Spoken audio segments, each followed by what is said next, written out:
Namaskar, welcome to you all. We are now going to discuss something regarding the management of COVID health facilities. Those are COVID care home and COVID care centers to be operated by the corporate sectors, public sector undertakings, RWAs, other NGOs, any private sector or even universities, etc. We know that due to the constant rise in number of patients of COVID positive cases in the state, we are requiring more number of beds to accommodate the positive cases or the pre-symptomatic and mild cases particularly. Taking that into view, in addition to the government facilities already established, the government have given clearance that these organizations which are not exactly government organizations but private or public sector undertaking, etc., they can also take up at their level, particularly to accommodate any employee or any person from their establishment who suffers from COVID, and he should be treated at these institutions. The organizations or institutions with adequate resources and facilities are advised to create isolation of facilities. Those are CCH, I mean COVID care homes and COVID care centers to accommodate COVID-19 positive persons belonging to their organization or institutions. These isolation facilities can be designated as COVID care centers or COVID care homes. We will later on clarify what is COVID care center and what is COVID care home. Let us first discuss regarding the COVID care centers. The concept of COVID care center came into existence when large number of people from other states came to our state, and many of them were found positive with mild symptoms or no symptoms. So at that time, the government of Odisha had designed this COVID care center in guidelines from the central government to keep those mild symptomatics or pre-symptomatics or even asymptomatic cases to provide the minimal service they require to overcome that period. Accordingly, COVID care centers had been established in each district. Maybe the number was 1 or 2, but this was to mainly to accommodate these mild symptomatic cases. These facilities should have at least 20 beds. In the government setup, we had kept provision for 40 to 50 beds, but when these private undertakings or private sectors are trying to establish this, they are allowed to have bed numbers of minimum 20. They should have healthcare manpower posted. They should have access to oxygen support system, because this is very important. The persons, those who are today having the mild symptoms, may also deteriorate and develop moderate to severe symptoms. At that time, before transporting them to the higher facilities, it will be required to provide them with oxygen support so that their survival can be ensured. It is meant for positive patients who are clinically assigned as mild or very mild or COVID suspect cases. It is manned by doctors, staff nurse, the ANM, pharmacists, class 4 employees, and also the housekeeping or the cleaning staff. What are the infrastructure of COVID care center? This should ideally be a separate building or a block with adequate space to house 20 beds. From the first point, I want to clarify that it should not be mixed with the general hospital complex at all. If at all situated in the hospital campus, it should be made in a separate building or a separate block so as to prevent cross contamination. A single room for each person with attached toilet will be preferable. However, if it is not available, then separate dormitories with adequate number of toilets separate for male and female particularly, it should be available.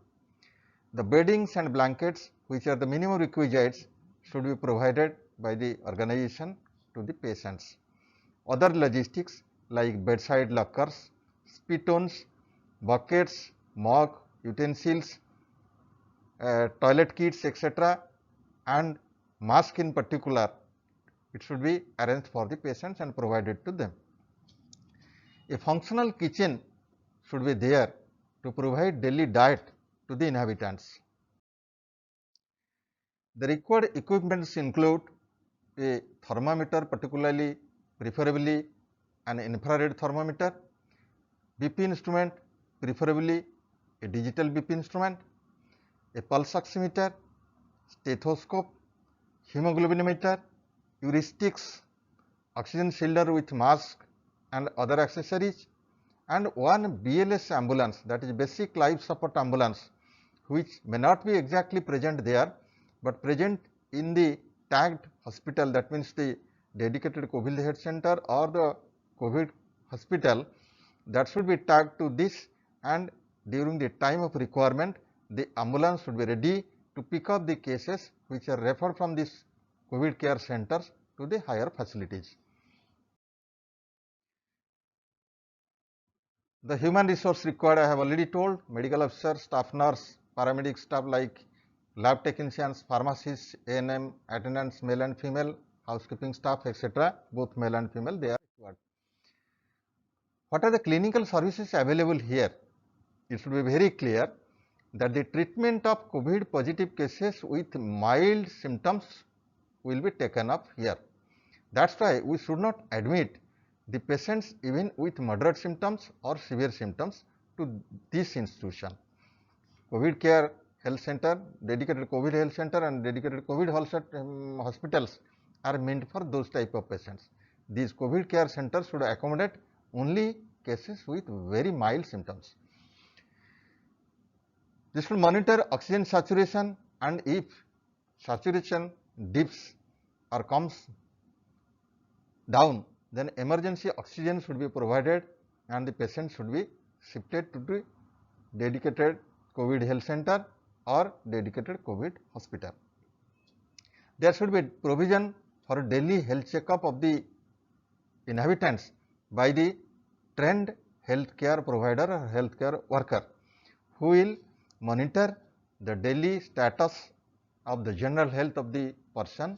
If at all he develops any symptom to a moderate or severe degree, or the condition deteriorates otherwise, then he should immediately inform the tagged hospital and make arrangements to shift the patient to the higher facility under oxygen support. Now let us come to the COVID care homes. This is the second type of facility which will provide health care to the persons with suspicions of COVID-19 disease. These are facilities with up to 20 beds. This will work as an extension of the home isolation facility for a group of people. You all know, or you might be knowing, that we are having, the state is having now an integrated campaign, that means the integrated surveillance, the aim of which is to detect the undetected persons with suspicious symptoms akin to those of COVID-19. The whole aim is to immediately or at the earliest opportunity shift the patient to a separate accommodation, so that his family members as well as the neighbors can be saved from cross contamination. This is the whole aim of the this COVID care home. So persons, I was telling, detected with flu-like symptoms in the community, they are to be isolated at COVID care home and tested for COVID. Similarly, in your organization, the organization which is establishing this, their own parent organization as well as the nearby organizations, if the employees even they have such symptoms, or even any person in the colony, staff colony, they are detected with such symptoms, they can be transferred to this and they should be subjected to COVID testing. If after testing the person comes out COVID positive, then he will be shifted to the COVID care center as we have discussed earlier, or to the dedicated COVID health center or COVID hospital, depending on the level of severity of the patient. If the person comes out negative, if he is having very mild symptoms, then he will be sent back home and will be kept under domiciliary treatment. But if he is having some moderate symptoms or severe symptoms, but he is still COVID negative, then he will be sent to a higher non-COVID hospital for treatment. So, what are the activities to be taken up at COVID care home?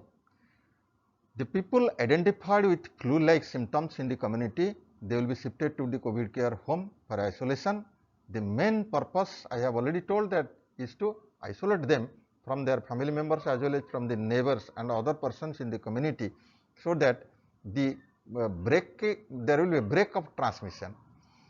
Healthcare workers or ANM at the COVID care home will examine these patients and test for fever, blood sugar, hemoglobin, urine albumin and sugar, their blood pressure, and overall the oxygen saturation of the person. This is very important, because as soon as the oxygen saturation comes down due to any cause, there is suspicion that the patient is deteriorating, and the healthcare provider present there will take immediate step to shift him to either to the COVID care center or to dedicated COVID health center or COVID hospital as per requirement. Once the COVID test reports are received, I have told positive cases will be shifted to the higher COVID healthcare facility, and negative cases will be either sent home to the non-COVID hospital. So, how can it help in COVID control? I mean this COVID care home. How can it help in COVID control? First is involvement and ownership of the community and non-government sectors will improvise control of community spread. It will enhance community surveillance and help early identification and referral, which will not only break the chain of transmission, but will also facilitate easy cure of the patient, because he is going to be detected very early when he is in a very mild condition. It will also prevent transmission of infection by identifying and isolating infected cases in the community. It will decongest the higher facility like dedicated COVID health center or dedicated COVID hospital that can cater to moderate and severe cases. Otherwise, there was a possibility that these milder cases would have gone to the higher facilities unnecessarily, and the treatment or the health care for the really needy persons there would have been compromised. This will prevent spread, control of outbreak, and thus ensure victory over COVID-19. The infrastructure required for this, it should ideally, if possible, patients should be housed in a separate room. Each patient should be provided a separate room. This is ideal, but this may not be possible always. And it should have an attached toilet. However, if that is not possible, space to accommodate up to 20 patients, maintaining physical distance of at least 6 feet between each bed, should be made available, ensuring separate rooms, wards, halls for male and female patients, and separate toilets for male and female patients. Toilet accessories like bucket, mug, soap, toothbrush, paste, etc. should be provided to them free of cost. Bedding and clothing, mosquito nets, blankets, etc. as we had provided in COVID care centers, this should also be provided here. Each patient should be provided with separate utensils for taking food, separate drinking glass, etc. There should be a kitchen with appliances to provide the ready-made food to the patients, otherwise there is a likelihood that they will go to their home for taking food, which is not allowed. There should be cleaning appliances for housekeeping, and there should be special attention to women's safety. That is very important.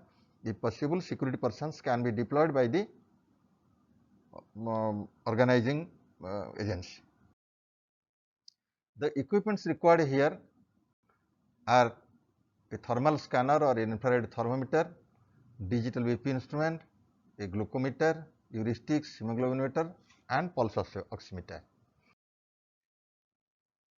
We should have sufficient infection prevention control measures here, because the primary aim is to break the chain of transmission. All staff should be trained on this infection prevention and control measures. Healthcare workers and patients, they should wear appropriate personal protective equipments as per guidelines of the government or WHO, and adequate supply of PPE including N95 masks and triple layer masks should be ensured by the organization who is going to formulate this. The healthcare workers should use full personal protective equipments, while the patients should wear triple layer mask at all times. Physical distance of requisite gap, that is 6 feet or 2 meters, should be maintained at all times between the patients themselves as well as patient and healthcare provider. Medical equipment to be cleaned with 1% sodium hypochlorite solution or alcohol based solution between patients. That means when we are examining one patient, before examining another patient, the instrument which is used for one patient must be sterilized properly or disinfected properly, so that from one patient to other the infection will not spread. All patients should have bedside spittoons with 1% sodium hypochlorite freshly prepared solution inside it, and the patients should be advised not to spit here and there, and to these spittoons only, or this, if the spittoons are not available, at least they can spit in a wash basin and that should be flushed immediately. All waste generated should be segregated in appropriate colored bins. As you know, the Pollution Control Board has marked a color code for each bin, and which color bin will contain what, that has been specified. So, following that guideline, all the SOPs and all the instructions from the government, that should be followed there, and we should use the specified color bins for keeping specific type of biomedical waste. All waste must be disinfected with 1% solution hypochlorite freshly prepared. Hand wash arrangements with running water and soap and sanitizer should be available there, and no visitor should be allowed to enter that place.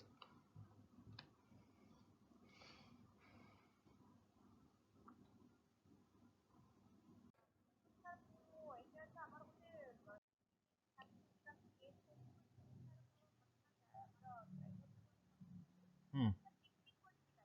Hmm.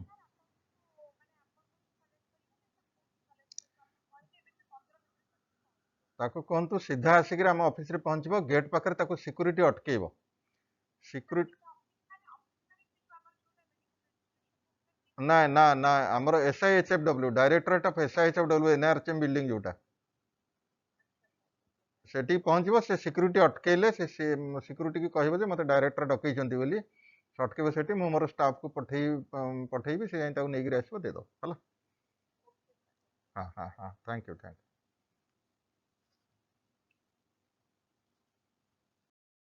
Let us now discuss regarding some other infection control measures. There should be minimum 6 feet distance between two adjacent beds. The persons inside the health facility should always maintain 6 feet distance between each other. The inhabitants should always wear triple layer masks. There should be sufficient provision for hand washing, and the people, both healthcare providers as well as the inhabitants, they should practice it.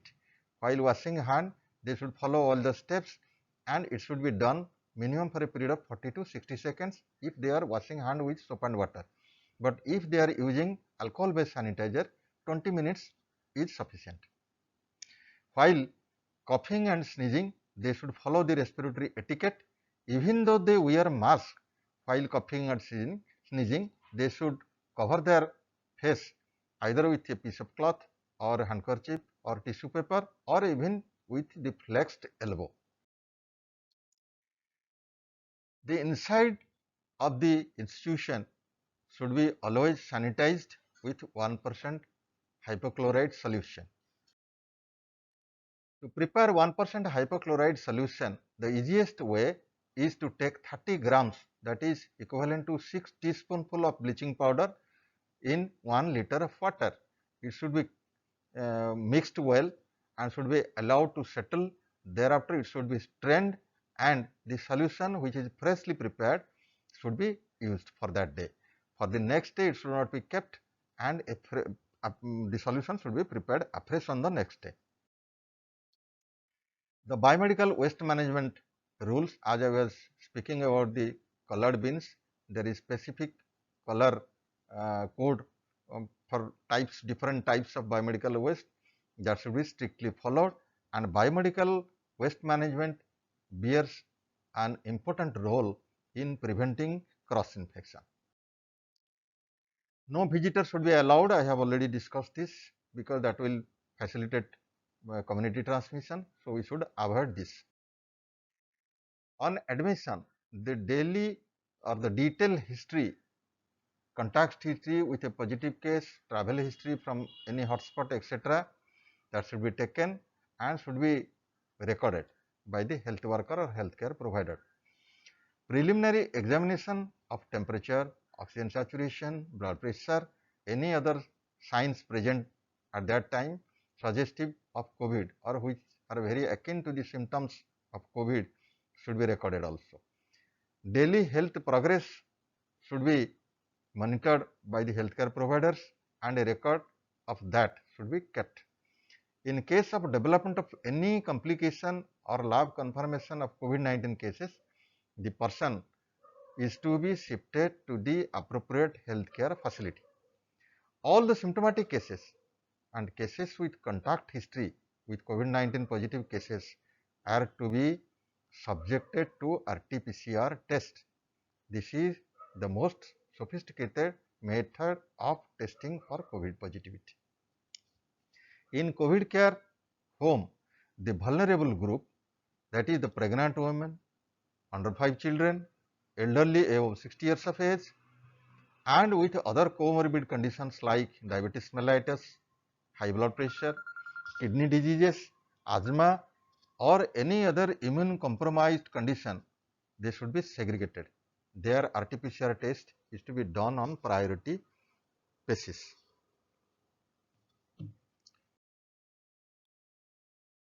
How to coordinate all these things, that is also very important. On confirmation of laboratory positive cases, he or she may be shifted to the nearest COVID care center or dedicated COVID health center or dedicated COVID hospital by dedicated ambulance. I have already told, a ambulance should be tagged to this. It may not be possible always to keep an ambulance with this institution. If it is possible, well and good. If not possible, at least please tag one ambulance from the nearby health facility to which the patient will be shifted, and on call that ambulance should attend this. The nodal officer of the facility is to be intimated before shifting of the patients. Otherwise, the patient may be neglected waiting for a pretty long time at the OPD or reception counter in the higher health facility. The overall coordination of the medical management of COVID care home is to be done by the medical officer. For any other issue, local administration may be contacted and their advice to be taken. Regarding the sanitization of the COVID care home, I have already discussed, but a spraying of 1% sodium hypochlorite solution on all surfaces followed by cleaning with a neutral detergent is necessary. After spraying the surfaces with 1% hypochlorite solution, it is required that a neutral detergent, might be our washing powder etc., that should be dissolved in water, and a mild solution should be sprayed over that, and after that it should be mopped. We should ensure biomedical waste management as per the biomedical waste management rule, because that is very much important and we have already discussed this. Contact with nearest government health facility for advice on disposal of waste should be made, and advice from CDMO or CDMPHO, who is the chief person from health side for the district, he should be contacted if any doubt arises or any problem arises, and they can solve the problem. Thank you all. I think most of the private sector organizations or public undertakings, they should come forward for helping the government in establishing such healthcare facilities, which will not only take care of their own patients, but will provide a hand of extension for carrying this corona war ahead in this test. Thank you all.